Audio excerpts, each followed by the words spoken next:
Hi guys and welcome to How to Maximize. For today's video, I will show you how to get back streaks on Snapchat. To start, open your Snapchat application in your mobile device. On Snapchat, tap on your profile and then head on over to Settings. Once you are in Settings, scroll down. Over at Support, tap on I Need Help. Once you're here, tap on I Lost My Snap Streak over at Shortcuts. In here, choose the option that says I Lost My Snap Streak. Then in here, fill in the details related to your Snapchat account. First, start with your username, your email address, then your mobile phone number. Now input your device as well. And then in here, your friend's username. And then, input the date. When did you start having this issue? Then answer how long was your snap streak before it expired. And then, if you see the hourglass icon.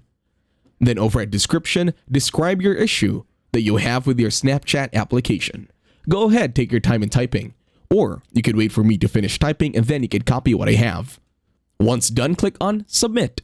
And that's it. Thank you very much for watching. Please leave a like, share, and subscribe to the channel.